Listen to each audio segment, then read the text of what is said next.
¿Qué tal? Muy buenas tardes, bienvenidos a Hacer, Saber y Hacer, emisión número 51. Hoy vamos a hablar de nahualismo. Y para ello, pues tengo un invitado muy especial. Se encuentra conmigo Marco Amaya, bienvenido a Hacer, Saber y Hacer. Buenas tardes. ¿Qué tal? Pues temazo, ¿qué te parece? Pues es un tema bastante grande, se puede sacar mucha información de aquí. Y es un tema que ha sido tratado ya bastantes años por mucha gente, pero creo que a veces nos olvidamos de la parte más práctica. Sí, fíjate cómo también, siendo de aquí o surgiendo de esta zona geográfica, se desconoce lo que es el término nahualismo. Y entonces, pues, ¿qué sería nahualismo? ¿Qué sería el nahual? Hablar de nahual, porque la gente tiene otra idea que va recogiendo por tradición o de lo que ha escuchado, Vox Populi, pero que no nos consta qué es, ¿no? No nos damos un tiempecito para investigar por qué. Bueno, ¿qué sería nahual? Pues primero hay que ir a las fuentes. Cuando cae México Tenochtitlan, cuando empieza el dominio español, llegó un joven, era un niño en aquellos años, Alfonso de Molina. Alfonso de Molina llega teniendo 9-10 años a México, recién con la conquista. Él aprende el náhuatl. 1521. Más o menos. Él aprende el náhuatl con los indígenas, con los niños de su edad. Y de repente pasa el tiempo, se vuelve un fraile franciscano, estudioso de la lengua náhuatl, y él escribe el primer diccionario de náhuatl español. Y en las primeras ediciones, aparece el término nahuali como brujo, como nigromante, como hechicero, aquel que practica la magia. Pues claro, desde su perspectiva. Obviamente. Su vivencia sin investigar o preguntar a fondo, ¿no? Fue un choque cultural. Sí, claro. Fue un choque cultural. Donde se ponía la visión que ellos traían. Uno oía narraciones maravillosas y pensaba que eran historias sobrenaturales o del demonio, sobre todo del demonio en aquellos años, ¿sí? De hecho, hay infinidad de relatos de aquella época donde los españoles quedaban sorprendidos de ciertas cosas que hacían los indígenas en el aspecto mágico. Lo que es más interesante en este caso, por ejemplo, el estudioso León Portilla, yendo a las fuentes de aquellos años, recopila 40 tipos de brujos en el México prehispánico. Dentro de esos 40 tipos de brujos, había una de un brujo que llamaban precisamente nahual, y el cual se transformaba en animal, o parte de su poder era cambiar a un animal o a un fuego, también lo mencionan. Y esa es la idea que ha quedado desde el tiempo de la colonia en el México popular. Nahual es el brujo que se transforma en animal y que en la noche anda por ahí rondando, vagando. Esto fue el término popular, digamos, hasta que apareció la obra de Carlos Castañeda, donde él, buscando información sobre plantas, de una u otra manera cae con un indio yaqui, llama él, a don Juan Matus. Pero Juan Matus le empieza a enseñar vamos a llamarla filosofía, doctrina. Yo creo que más bien la palabra más precisa son prácticas, fundamentadas en una ideología más allá del concepto normal de la religión, de la filosofía y de la magia. ¿Por qué? Porque leyendo los libros de Castañeda y del mundo en torno a Castañeda, vemos cosas que no existen en Occidente, en Oriente, que es único y que da el sustento a hablar del nahualismo desde el punto de vista de Castañeda. Claro, porque ahorita mencionaba lo que es nahual, esta Vox Populi, estos relatos, cuentos que se han platicado siempre, pero ya cuando se da la tarea de investigar, de hacer una investigación, y este conjunto de filosofías, de ideas y todo esto, pues se vendría siendo lo que es el nahualismo. Ha habido muchos autores, algunos históricos, pero de repente llega este personaje que acabas de mencionar, Carlos Castañeda, que no es mexicano. No, es peruano. Y que, bueno, hay un mito sobre su historia, pero es peruano. Y él está haciendo sus prácticas de campo, de antropología. Y entonces contacta con este personaje, o más bien, como lo explica más adelante en sus libros, es atrapado por este personaje, ¿no? Elegido por este personaje para pasarle una enseñanza, y él de alguna manera tiene como esa misión de difundir este conocimiento, y que le da una vuelta totalmente a lo que se piensa que es el nahualismo. Y fíjate qué triste, que bueno, tú estuviste en Europa, ahorita nos platicas. Cómo allá se conoce tanto esto y vienen a buscar esas vivencias, y aquí se desconoce en los niveles generales, hablando otra vez solamente como relatos populares, o algunas etnias que lo tienen muy suyo y no lo comparten, o sí lo comparten, pero nadie quiere acceder a ese conocimiento. Ahí hay un detalle muy importante. Castañeda fue muy criticado en su época por la ciencia oficial, porque lo que él escribía no tenía sustento con lo que otros antropólogos habían hallado a nivel campo conviviendo con indígenas. Ahora, aquí hay que distinguir, en México hay más de 40 etnias, ¿sí? Y cada etnia tiene su mundo mágico religioso, y quiero acentuar esto, no es lo mismo la magia que la religión.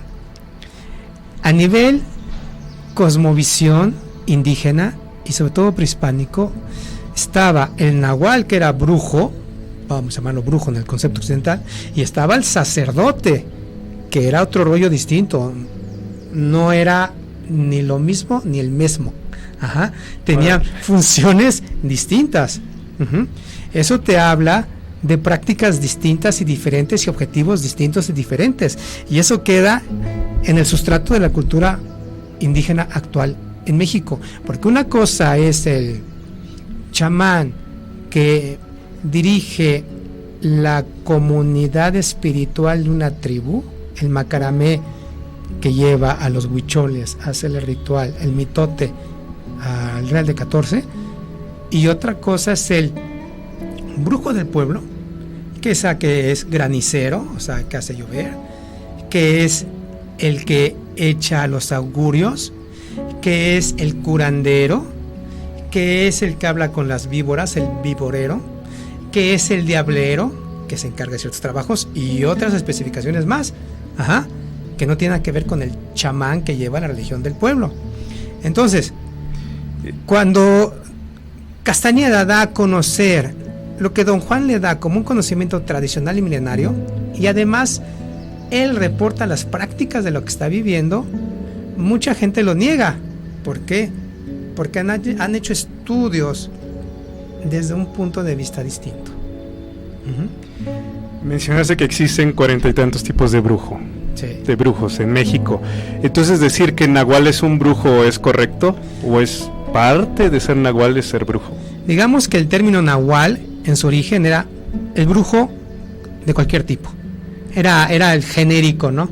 Bueno, desde la visión de un español que está interpretando lo que ve. Exacto, pero si tú ves, por ejemplo, manuales náhuatl mexicano actuales, en donde corresponde brujo, te ponen nahual. Lo que es interesante con Castañeda es que el nahual es un hombre de conocimiento cuyo objetivo es darle a él y su grupo la oportunidad de trascender, y es trascender, te lo estoy diciendo en el concepto occidental, porque ellos buscan la libertad total. En todos los libros Castañeda siempre va a decir: somos guerreros que estamos buscando la libertad total. ¿Qué es la libertad total? ¿O qué entienden ellos por la libertad total? Bueno, Castañeda nos da una pista en un libro de Armando Torres que se llama Conversaciones con el Nahual. Con el Nahual, sí. Donde le dice a Armando Torres, lo que buscaban los antiguos realmente era algo muy simple: conservar la conciencia después de la muerte. Y una forma de esas es volverse luz, como lo hizo Don Juan. objetivo principal del nahualismo, del cual habla, o de esta camada de nahuales con la cual se relaciona Carlos Castañeda, que es la de Don Juan. Sí, es un linaje. Entonces, ¿se le podría dar una cifra de desde cuándo existen en México los nahuales?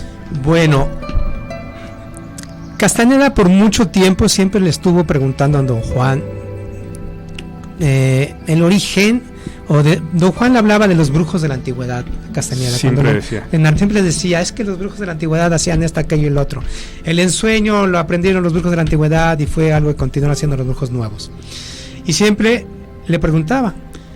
Un día le contesta, ya está, Castañeda narra en su libro, El arte de soñar, bien ahí, narra que me sorprende, siempre le he preguntado y ahora sin decirme nada me dice, los brujos de la antigüedad está hablando de 10.000 años atrás. 10.000 años atrás. Y se habla que el declive de esos brujos fue hace 3.000 años. Obviamente no encaja con las cifras oficiales, si tenemos en cuenta que creo que el hombre de Tepexpan es de hace 5.000, 6.000, pues como que... Aparte, bueno, todavía no había conquista ni nada, ¿no? Aquí, no. 3.000 años atrás, muchísimos años atrás, quizá todavía de la cultura teotihuacana, porque 500 años antes de que llegaran los mexicas ya habían desaparecido los teotihuacanos. Estamos hablando 800. De cifras. Cifras. Sí, pero ancestral se podría decir. Entonces es un conocimiento que prevalece. ¿Por qué prevalecería ese conocimiento o ese linaje? Yo creo que es un conocimiento ancestral. Meternos en cifras, no sabemos si es simbólico, si es realmente tal cual. Lo que sí da a entender es que es un conocimiento, primero, ancestral o tradicional. Segundo, es un conocimiento que se ha mantenido dentro de linajes, porque en varios textos habla que había un linaje aquí, otro linaje acá, que hay brujos que de una u otra manera han generado una sucesión de alumnos que se ha venido continuando en el tiempo hasta nuestras fechas. Ajá. Sí, dime. Sí, no, lo que pasa es que recordé que decía que ellos para subsistir y atravesaron la conquista y todo eso porque nadie sabía de ellos, mantenían el secreto, un secreto, incógnita, nadie sabía que era un nahual, entonces ellos como más o menos el leopardo, ¿no? Que caza solo. Sí. Entonces dentro de los felinos pues no se puede contar porque no hacen grupos, no hacen manadas. Y de hecho él narra que la idea de los linajes fue para que si moría un linaje no se perdiera el conocimiento. Fue una forma de sobrevivencia al conocimiento. Linajes que no se conocían entre ellos. Claro. Ahora, dentro de toda la información que da Castañeda, el concepto de nahual, él lo concretiza en algo muy específico cuando da las reglas. El nahual es una persona que posee 4 compartimientos de energía. ¿A qué se refiere con eso? Él dice que nosotros, los seres humanos, somos como un huevo luminoso. Este huevo luminoso está dividido en 2 partes. En todos los humanos normales, por decir de alguna forma.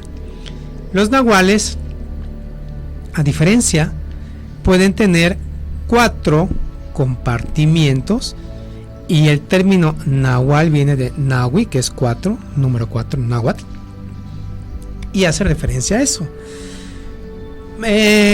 Cabe señalar que puede haber nahuales de 3 puntas, pero esa es otra historia distinta. Pero ya lo plantea Armando básico. Torres, ¿no? Uh-huh. Que escribió un par de libros con ese contacto que tuvo con el nahual, con Castañeda. Sí, lo que pasa es que yo creo que podemos dividir la historia de Castañeda en 3 partes. Una, los clásicos primeros 4 libros, que es Relatos de Poder. Sí, que es Enseñanzas de Don Juan, Una realidad aparte, Viaje Islán y Relatos de Poder. Eso es la parte de la enseñanza que recibe Castañeda en el tonal. Que ahorita vamos a hablar del nahual, del tonal. El tonal, digamos que es este mundo físico. Después vienen el siguiente grupo de libros, que es Segundo Anillo de Poder, El Fuego Interno, Don del Águila. El Don del Águila, El Arte de Ensoñar, El Conocimiento Silencioso. Ahí él habla de que cuando estuvo con Don Juan, entró en segunda tensión. Y en segunda tensión le enseñaron a un nivel más profundo las cosas. Y entonces hace todo una información de lo que él vivió en la segunda tensión. La tercera etapa, yo podría llamar la etapa más pública y más oculta o menos conocida. ¿Por qué? Porque los que somos un poquito menos jóvenes nos recordaremos cuando se empezó a hablar de tensegridad, de talleres de tensegridad, y que de repente resulta que sale un libro de Florinda Donner, de Ty Schavelar, y que Castaneda tenía 2 brujas que enseñaban tensegridad, y se armó todo un grupo, y vino a México, cobraban una lana carísima para los talleres, y de repente se muere Castañeda. De repente aparecen 3 muy buenos libros. Uno es Conversaciones con el Nahual, de Armando Torres. El otro es El secreto de la serpiente plumada, de Armando Torres. Y uno que casi nadie lo ha visto, de la misma editorial, que se llama Los testigos del Nahual. Los testigos del Nahual son de gente que conocieron a Castañeda aquí en México, fueron a sus conferencias, hablaron con él, lo siguieron. Y después hay un libro perdido de Amy Wallace, que fue una que se le pegó a Castañeda en los grupos que tenía en San Francisco, en California, y hablan de un Castañeda que no es maestro, no es el Nahual como Don Juan, que debe tener sus brujas, sus brujos y volar al infinito, porque resulta que Castañeda es un Nahual de 3 puntas, y con él se cerró el linaje de Don Juan. Punto, se acabó. No que luego por ahí sale alguien que dice, ay, mira, es Don Juan, ¿no? Y ves a alguien que dices, no, ¿cómo va? Bueno, fíjate, hablar de nahualismo en estos tiempos, tú me decías, Castañeda es lo más completo que he encontrado, o lo más coherente que he encontrado con respecto al nahualismo. Y dentro de precisamente de este cuarto libro de Relatos de Poder, mencionaste ahorita, explica lo que es el tonal y el nahual, y entonces aquí vendría la explicación según Castañeda de lo que es un nahual, y que cambiaría la concepción que tenía todo el mundo de lo que es un nahual. Esa palabra de tonal o tonali ya se utilizaba es una palabra náhuatl. Sí, tonal significa calor en náhuatl. Tonatiuh es el sol. Tonal es lo que tiene que ver con el sol, con el calor. Tonali podría entenderse también todo lo que está debajo del sol, o sea, todo lo que está en este mundo. De hecho, en ese libro le está explicando en una cafetería a Castañeda la diferencia entre nahual y tonal. Tonal le dice, mira, imagina que esta mesa es todo lo que existe y todo lo que está dentro es el tonal. El tonal nace contigo y muere contigo. El tonal es todo lo que puedes ver, pensar, sentir, es todo esto. En vez, el nahual no se puede explicar, pero puedes sentir sus efectos. Y subsecuentemente en ese libro vienen, yo creo que 2 experiencias de las que más en su momento sorprendieron a la gente. Una, cuando andando por Reforma se teletransporta y acaba en un mercado.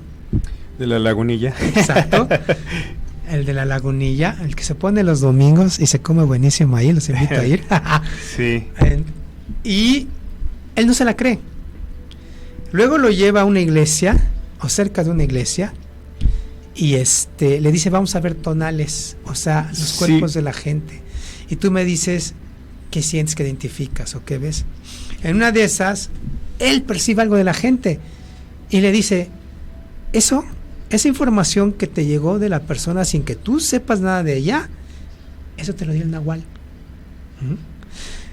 Nosotros, a través de la lectura y de todas las cosas la información que va dando, Castañeda, sus libros son como un rompecabezas inmenso. Tiene mucha información. Aquí te da una parte, aquí otra y otra, y tú tienes que irlo juntando, ligando.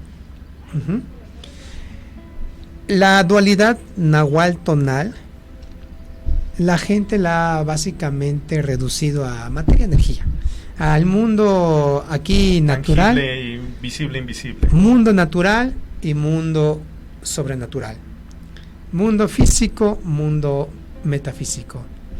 El problema problema para nosotros es que es solo una cuestión intelectual. Y lo distinto para el linaje de Don Juan y los brujos es que era un hecho. Entonces ellos podían estar en un lado y transportarse a otro lado porque entraban al Nahual. En ese libro también le dicen a Castañeda, cuando nacen todas las personas, nacen con dos aspectos, un aspecto tonal y un aspecto nahual. La gente desarrolla el tonal, pero no desarrolla el nahual. El nahual se desarrolla, y de hecho cuando tú lees El arte de ensoñar y le está explicando cómo debe entrenar su cuerpo de ensueño, que por ahí te entra la pista de qué es el nahual, le dice, cuando el cuerpo de ensueño empieza a tener su vida propia, se clava mucho en los detalles, porque está empezando a vivir, o sea, empezando a tener más experiencias. Entonces, nosotros podemos inferir que tenemos, sí, este aspecto del mundo físico, lo que conocemos como natural, y que hay un aspecto que tal vez la palabra más cercana a nuestra cultura es sobrenatural, del cual no podemos describirlo intelectualmente, pero podemos, a través de ciertas prácticas, interactuar con él. Claro, fíjate que en algunos relatos de historia prehispánica se hablaba de la mitología de Quetzalcóatl y se decía que tenía su nahual, Xolotl, o su doble. Exacto. Y ellos hacían referencia a eso, tenía su doble o su gemelo, su nahual. Su contraparte. Xolotl y Quetzalcóatl. Ahora, mencionaste, todos tenemos estas dos partes. Tenemos nuestro tonal y tenemos nuestro nahual. ¿Por qué Don Juan tenía 4 compartimentos y por qué la mayoría de la gente solo tenemos 2 compartimentos energéticos? Bueno, la explicación que da Don Juan, que no la da Daniel. Sí, 2 o 1 tenemos, dos, ¿no? Tenemos 2 compartimentos de energía. 2. Bueno, la cuestión es esta. En teoría, todos los humanos tenemos una de 4 direcciones. De hecho, cuando habla de la regla del nahual, habla de que tenemos 4 tipos de mujeres: el viento del oeste, del norte, del sur y del este. Y habla de los guerreros: el hombre de acción, que es del norte; el intelectual, el que sabe, el erudito, que es del este; el del oeste, y el del sur, que es el correo. Y efectivamente, el humano promedio, por decirlo de alguna forma, que posee solo 2 compartimientos de energía, está en alguna de estas 4 direcciones o tiene estas 4 direcciones. Luego hablo, por ejemplo, que las mujeres pueden ser ensoñadoras o pueden ser acechadoras, igual los hombres, pero siempre en base a estas 4 direcciones. Pero el nahual, del nahual solo llega a decir: el águila creó al nahual y lo puso entre los hombres. No da mayor explicación. Hay muchas alucinaciones en internet, hablando de internet, que te pueden decir que si los ángeles se mezclaron con los hombres y de ahí nacieron los semidioses y los nahuales eran semidioses. O sea, no lo sabemos, no lo dice. Pero ahorita mencionaste el águila. ¿A qué se referían ellos desde su visión con el águila? Porque no es un águila el ave que conocemos. Bueno, cuando, en teoría, para ser nahual, la persona que tiene estos 4 compartimientos no es porque los tiene ya es nahual. No, para ser nahual debes tener una visión. A esa visión le llaman la regla, donde tú ves cómo está estructurado el universo. Dicen que en esa visión, o los antiguos que tuvieron esa visión, vieron al origen de la creación, al creador, o de donde emana todo, como quieran llamar, que parecía que tenía el contorno de una águila, no que fuera un águila, así se hacen los chismes, que tenía el contorno de un águila. De hecho, hay una tribu en Norteamérica que lo llama pico curvo del cielo, como si fuera un ave. El águila, de hecho, cuando habla del don del águila, el águila da al hombre la conciencia, y cuando el hombre muere, toma de nuevo la conciencia. A lo mejor puede ser como dicen los hindúes: la gota se fusiona en el océano. Aquí en este caso el águila se come la conciencia. Mejor pienso, la gota se fusiona. Emanaciones, ¿verdad? El águila emana todo y otra vez toma esa conciencia que puso en las emanaciones. Fíjate, entonces, por ejemplo, tonal, podríamos explicar que es como la materialidad o esta realidad que conocemos tangible. Efectivamente. Y que algunos hacían alusión al hablar del tonal y también al cuerpo físico o tu energía que acompañaba también ese campo, ese cuerpo físico. Algunos lo utilizaban para hablar de tu destino, ¿no? Como tu tonal. En el México antiguo se hablaba que cuando tonal. nacías tenías un animal que correspondía, que era tu tonal. Tu tonal. Y el nahual es infinito y difícil de explicar porque es infinito. Digamos que es sobrenatural y no es racional, pero es aquella parte tuya mágica, que es nuestra palabra más cercana, que te permite hacer eventos sobrenaturales, percepciones sobrenaturales, pero sobre todo es él el que tiene la chance de seguir existiendo cuando se muera tu cuerpo de tonal. Ajá. Es por eso que al buscar conservar la conciencia después de la muerte, tú en vida trabajaste en desarrollar el nahual.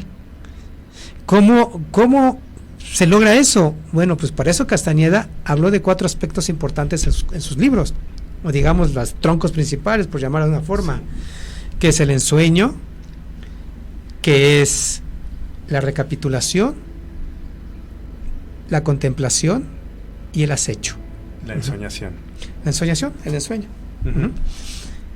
El ensueño te permite saber que tú no eres tu cuerpo físico, te permite ver que tienes una realidad fuera del cuerpo físico. Obviamente, cuando mucha gente leyó esto, dijo, el viaje astral. Hace mal el sueño, no mezclemos ideologías.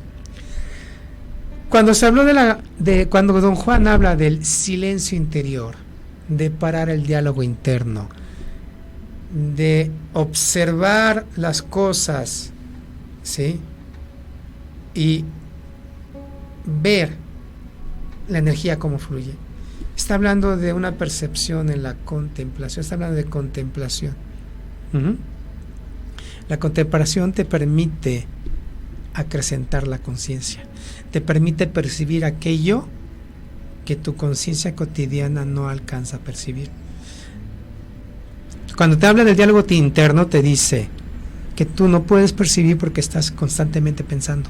Tú ves lo que tus pensamientos quieren que tú veas, no lo que es la realidad. El otro aspecto, lo que sería la recapitulación, es una forma de recuperar tu energía que has perdido en otras interacciones y soltar lo que no es tuyo. Pero además es una forma de hacer un backup de tu conciencia y de dárselo al águila para que lo consuma y te permita conservar la conciencia al morir. Pues se llama el libro El don del águila. ¿Cuál es el don del águila? Poder conservar tu conciencia al momento de tu muerte.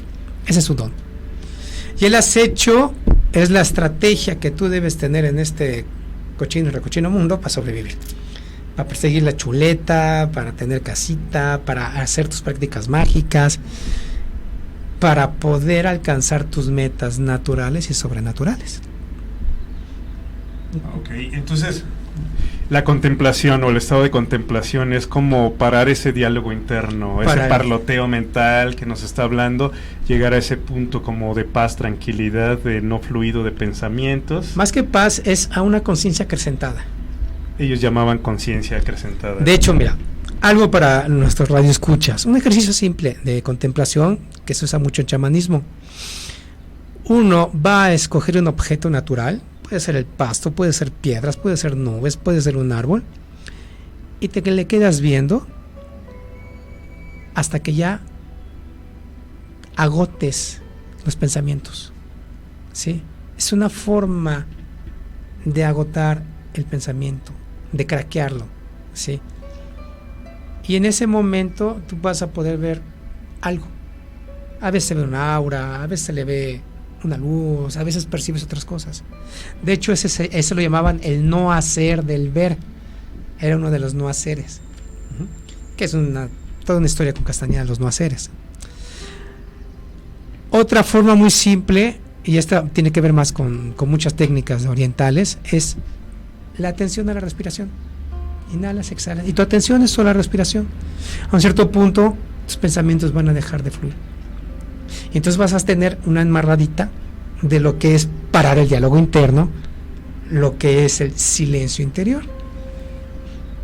En vez para la recapitulación, algo que pueden hacer los radioescuchas, muy simple, y esto ya era muy antiguo, lo saca Armando Torres en su libro. Tú escribes una parte de tu vida, una biografía, un evento concreto. Él normalmente escribe lo más traumático, ¿no? Que fui al banco, y no salió mi salario chino, es traumatísimo, ¿no? No, un evento traumático con alguien y lo escribes completamente. Y lo quemas en una fogata ritual. ¿Qué es lo que lo hace ritual? La intención. Haz tu fogatita y lo quemas. Hasta en una estufa lo quemas. Lo importante es el intento. Y entonces vas a sentirte más ligero, más liberado. Y es una recapitulación así, simple, light. Pero te permite entender y saber a qué se estaban refiriendo en los textos con eso.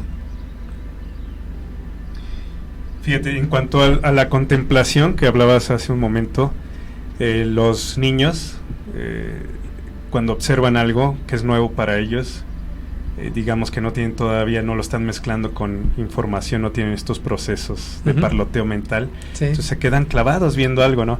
A nosotros de repente todavía nos pasa de manera natural que nos vamos, ¿no? Nos quedamos como, hey, ¿qué estás pensando? Pues nada, me fui. También sucede a veces de manera espontánea. ¿Sabes qué nos llega a pasar en vacaciones? Que de repente, ay, mira qué bonito atardecer. O sea, o el mar, ¿no? O el bosque, y de repente descubres sin necesidad de pensar.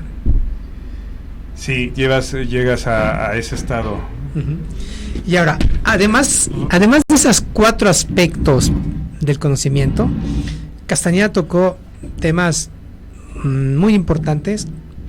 Y yo creo que hay 2 cosas que sí debemos hablar así dentro de este escaso tiempo. Una es el punto de encaje y otra, bueno, más bien son 3. Puntos de encaje, los voladores y los cíclicos.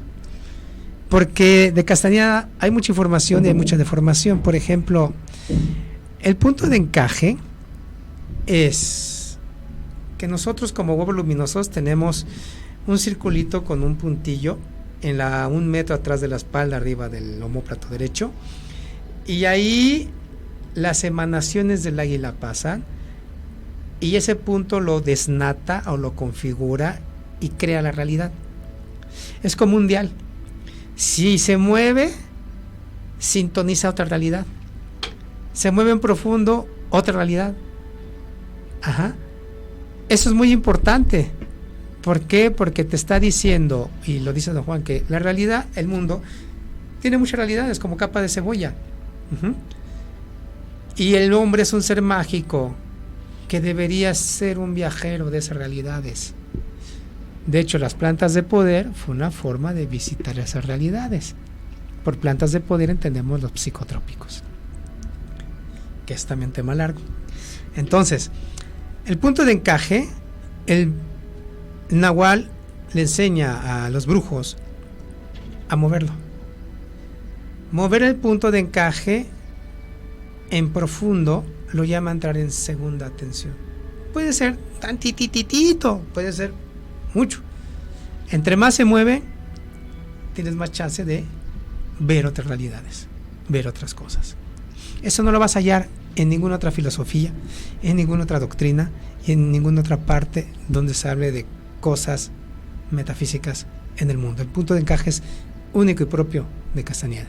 Y mover el punto de encaje, por ejemplo, de manera natural, estaríamos cuando dormimos, se mueve de manera natural. ¿Por qué? Porque la mente que razona es la que lo tiene fijo.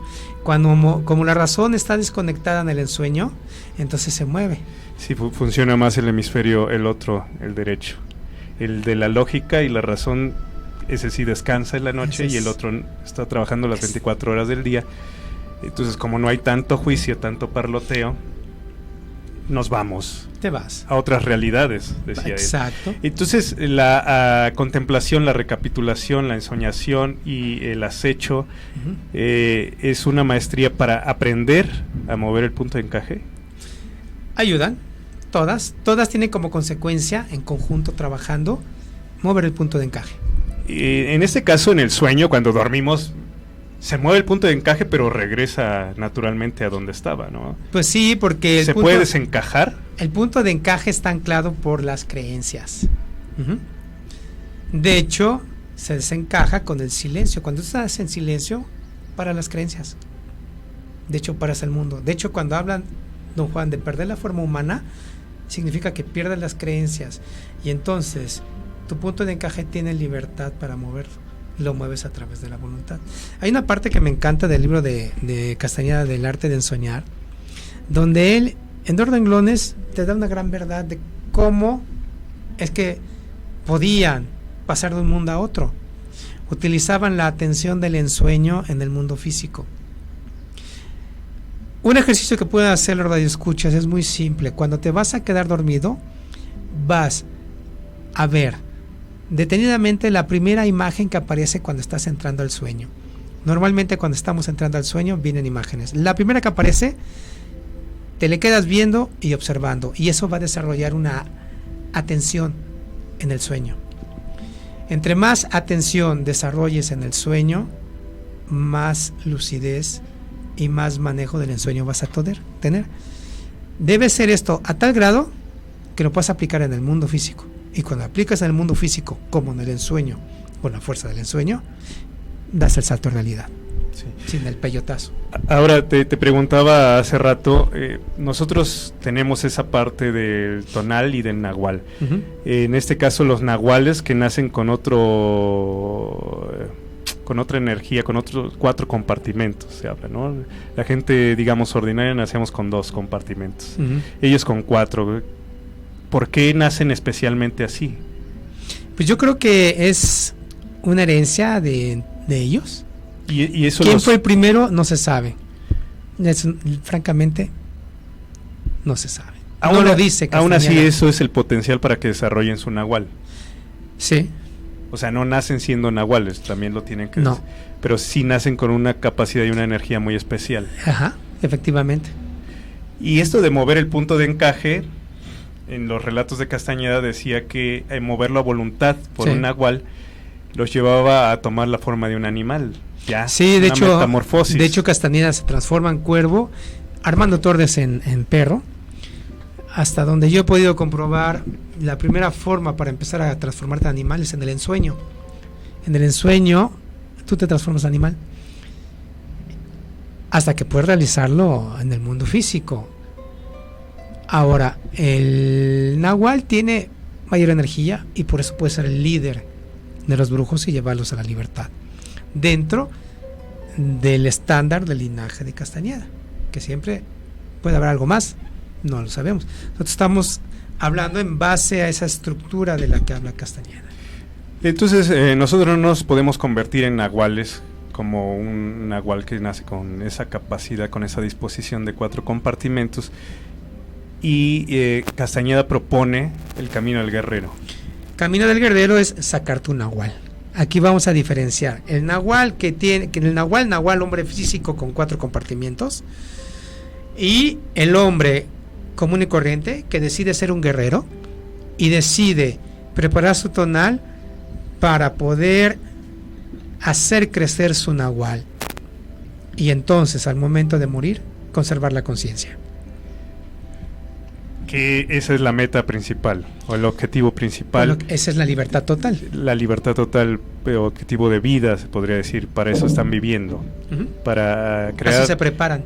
Para tomar o para juntar, ¿cómo se dice? Ahorrar la suficiente energía para llevarse la conciencia una vez que trascienda o que termine la vida del cuerpo físico. De hecho, la práctica del ensueño es el gimnasio con el que tú haces eso de intentar conservar la conciencia fuera del cuerpo físico.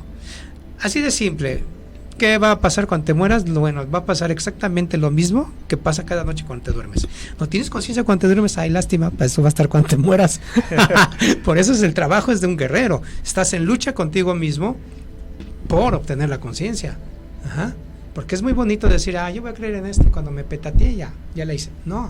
O sea, cada noche que te duermes es un ejemplo, una mordidita, una palmeada de lo que te va a pasar cuando te mueras. Solo que cuando te dormiste, regresas al cuerpecito físico.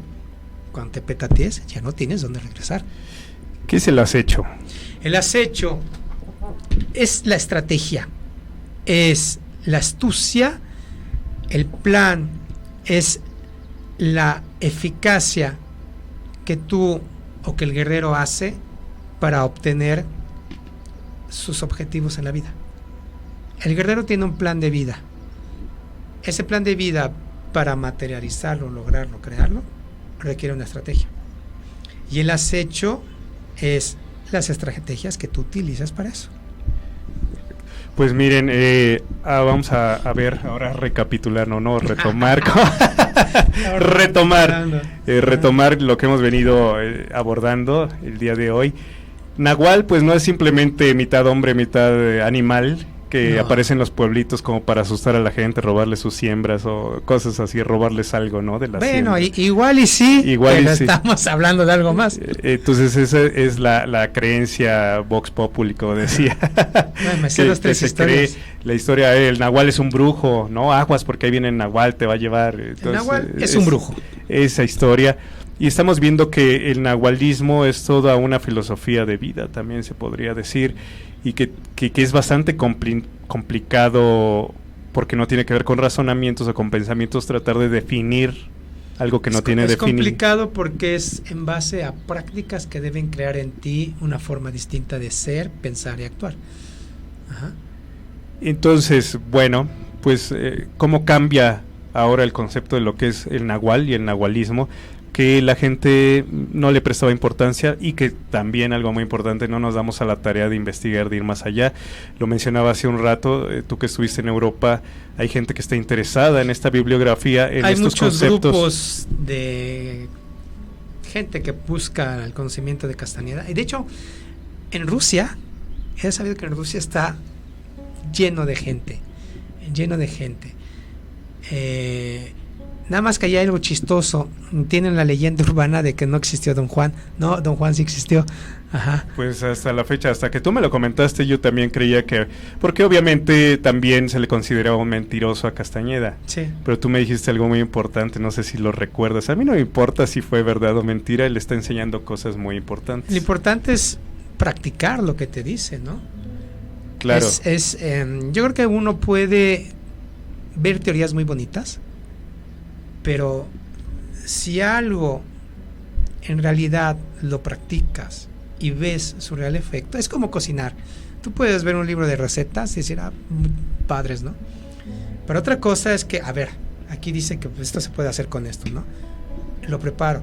Pues a lo mejor no me sale bien a la primera, le practico y todo, y después digo, pues fíjate, sí, y además se puede hacer esto y esto y esto. Lo que pasa es que tú tienes que realizar en tu vida eso. Sí, pues darse la oportunidad de ser pragmático, no nada más teórico. ¿Sí? Y hay cosas, por ejemplo, hay aspectos del conocimiento, como les decía hace rato, los voladores. Los voladores son entidades que chupan la energía de las personas, se alimentan de ella. Y que es un temazo y que se habla en otras culturas también de diferentes nombres, que hay, así como me decías, tenemos granjas, nosotros cultivamos animalitos para hay comer. Hay humanarios para las entidades que se alimentan de nosotros. Que obviamente no se alimentan de la carne, pero sí de la energía. Recuerda que cada vez que piensas y sientes, estás segregando energía. Y esa energía, hay gente que le interesa absorberla. La gente que no se preocupa por desarrollar el desarrollo de su conciencia, ¿es energía para los voladores? ¿Es principal energía para los voladores? Mira, un volador se va a alimentar de cualquier tipo de pensamiento o emoción.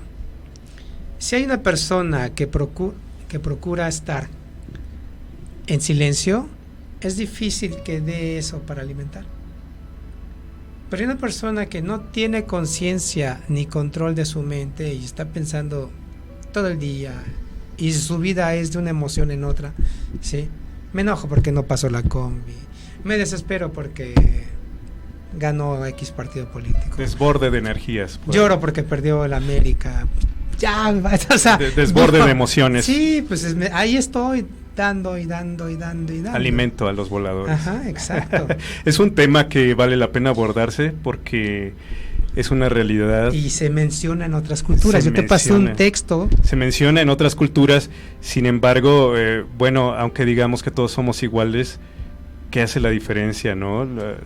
El ocuparte, como tú dices, experimentarlo, sí. Salir, desarrollo de conciencia, ir más allá, porque si no somos como lo que mencionaba Platón, ¿no? Este estado de icacia que es el básico, el primitivo, donde sí. solo subsistimos.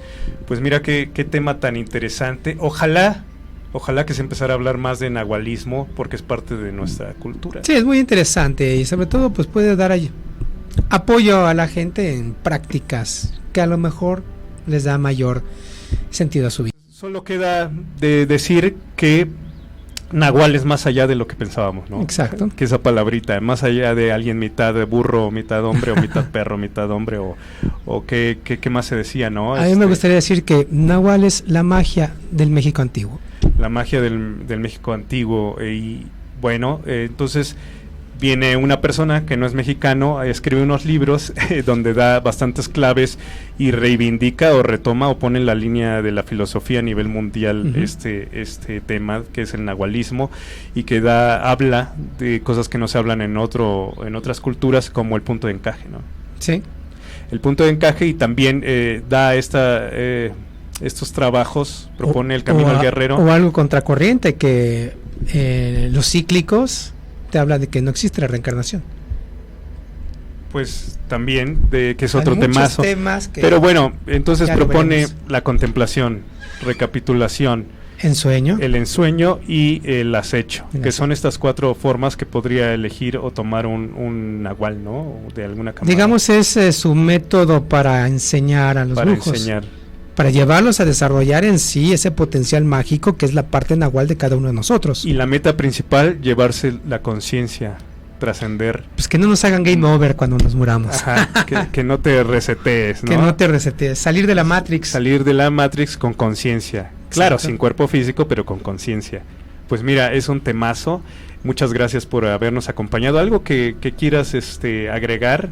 ¿Algo que consideres que vale la pena decir, que haya faltado? Bueno, faltó mucho, pero yo pido que la gente lea, de veras, todos los libros de Castañeda son muy buenos.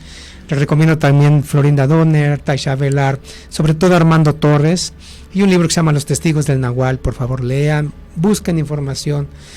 Y pues hay mucho tema para más adelante. Cuando quieran de nuevo, seguimos con otros aspectos del conocimiento. Del conocimiento, estaría genial hablar solamente de pases mágicos, o hablar de Carlos Castañeda, que es, el aspecto humano. O los aspectos menores, desde qué es el aliado, te decía, prácticas. Seres orgánicos, inorgánicos. Hay muchos detallitos, pero que son parte de la vivencia que te da estas cosas. Claro. Pues muchas gracias por haberme acompañado aquí en el programa, Marco, por haber abordado lo que es el nahualismo a grandes rasgos, para pues dejar este punto de referencia. Quizá de los que nos escucharon ya se llevarán otra cosa el día de hoy de lo que es el nahualismo, a lo que creíamos que era el nahualismo. Exacto. Y eso ya es bastante interesante. Hasta luego.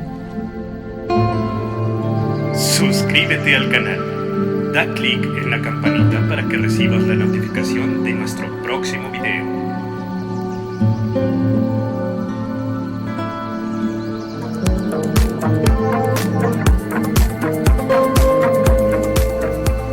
Te esperamos en nuestra próxima emisión de Ser, Saber y Hacer.